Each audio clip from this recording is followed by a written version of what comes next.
We've already established through several research findings on this platform that building and sustaining wealth doesn't come by way of luck. As opposed to this, you need to take calculated attempts to steer yourself towards the attainment of your goals. And so, if you're new here, my name is Nana. I hold a master's degree in business finance. And on this channel, we discuss everything personal finance and personal development. And so, without further ado, we just go straight into today's topic, which is the 7 brutal truths about money or riches that you need to know. The first thing that you need to consider when it comes to building and sustaining wealth is that the get rich quick era is normal. So, right after the pandemic, we saw several people coming online to sell courses, several coaching sessions being rolled out, and all those kind of stuff. What you need to know is that you need to prioritize delayed gratification as opposed to instant gratification, because that is one of the hallmark of the ultra rich. They try as much as possible to mobilize their resources and then pursue long-term goals as opposed to interim goals or short-term goals that would in the near future not bring any form of relief to them. More often than not, what people tend to do is that they focus on, the interim or the most fastest way that they can actually build wealth. But one thing that you need to know about wealth creation is that every single millionaire and billionaire out there has had to do this for a very long time before they saw any result at all. And so if you really want to build wealth and you really want to sustain yourself and to hit those financial goals, you need to take it one step at a time. Don't rush out there trying to find several shortcuts, following the advice or counting on the words of all these gurus online selling you courses. All these things might not actually work in the long run. What you need to do is to have probably a 5 to a 10-year plan when it comes to building and sustaining wealth, and then stick to that plan. Try as much as possible and then make marginal contributions in the pursuit and the subsequent attainment of that financial goal. This brings us to the second brutal truth, and that is AI would make or unmake you. So one of the key things that you need to consider and you need to pay attention to in this modern day and age is the revolution of AI. Several things have been said about AI, but one thing that you need to know is that by 2045, according to a recent publication by Goldman Sachs, 50% of all American employers would be replaced by AI. And that is one thing that you need to consider. And ask yourself this simple question, like I've always been doing in the past couple of months. What happens if AI replaces me at my job? The best thing that you can do at this point is to harness the power of AI, in that you have to familiarize yourself with several platforms or several apps that can help you to enhance your power. And then more importantly, it is a time for you to actually diversify your income streams, because by 2045, which is 20 years from now, if AI is going to replace 50% of all jobs out there, then it means millions and millions of households will be pushed into poverty, because currently there is about over 104 million people in the US alone living paycheck to paycheck. So ask yourself the simple question: what happens if AI replaces 50% of jobs in the US economy? And that is what most employers will do, because they want to cut down costs and they want to actually increase their bottom line, in that they need to have more profit as opposed to what they've invested initially in the form of capital. So the ultimate purpose of every single business out there is to make profit. So if there's any way that they can be efficient and effective in getting that done, then they'll do it. And that comes with employing the services of AI agents and several other AI developments in the future. And this is a time for you to sit down and then ask yourself the simple questions: what skills do I have to harness in order for me to still remain relevant in the near future? Because in my industry, that is the finance industry, it is anticipated that over 1.2 million jobs will be replaced by AI over the next 5 years. And so I sit down to ask myself, what happens? Because I've been through school to get a master's degree in business finance. And you've been through several late nights and early mornings to get that degree. But now AI is about to replace you. So this is the time for you to build a brand and try and then diversify your income streams. This brings us to the third brutal truth, and that is your 9 to 5 is a trap.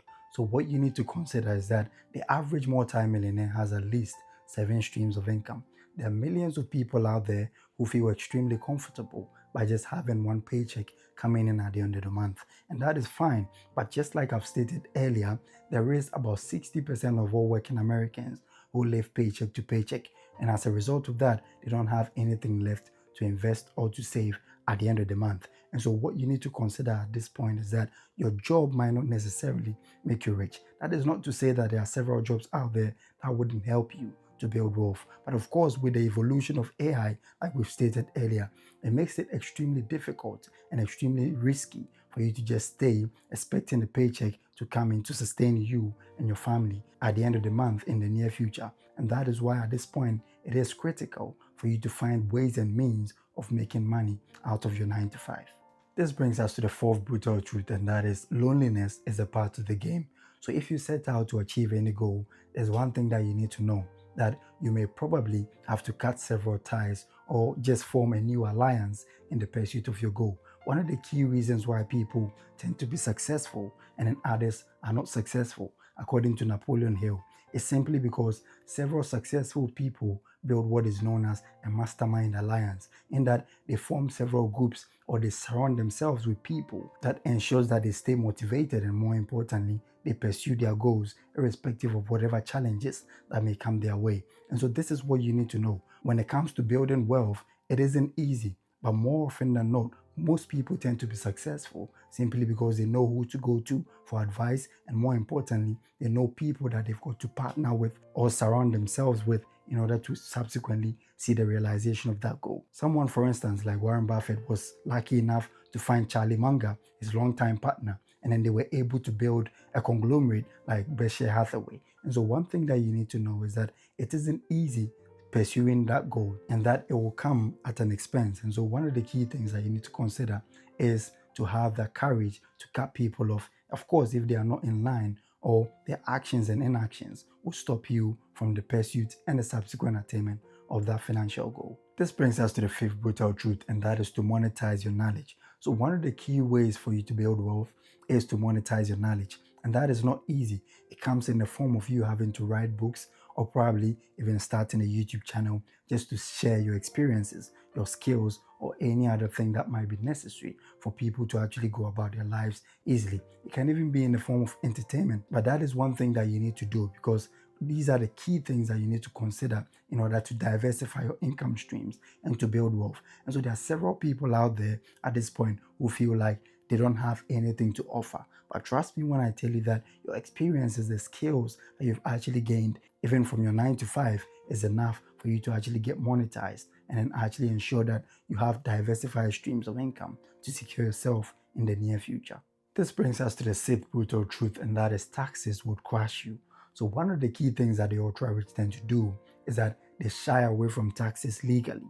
And don't get me wrong, I'm not saying don't pay your taxes, because millions of people out there do not even have the luxury of having to withhold their taxes and then paying them after their expenses. But what the ultra rich do is that they make all their expenses through their businesses, and then subsequently they are taxed on what is left after they've made that expense. So what you need to consider in the long run is to try as much as possible and then get something going on the sides that can also afford you the ability to cut down on your tax liabilities, because one of the key ways for you to actually build wealth is to limit your tax liability. And so what you can do at this point, if you're not having a business or you're not a business owner, is to try as much as possible and then place your investment in tax advantage portfolios like your Roth IRA or your ISA if you're in the UK, because these are key ways that you can actually ensure that you've limited your exposure to taxes and then build wealth in the long run.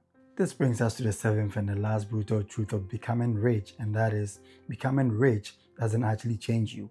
As opposed to that, it really reveals who you truly are. So I've heard several people out there saying that, oh, the rich are greedy and they are this and that and that. And I'm not in any way trying to just mount a spirited defense for the rich. As opposed to that, what I'm trying to say is that they don't actually change when they become wealthy. As opposed to that, the riches and the money amplifies what is already in existence. So all those compromised values were already in existence when they were poor. It wasn't as a result of the money, or they didn't really become arrogant or greedy when they got rich.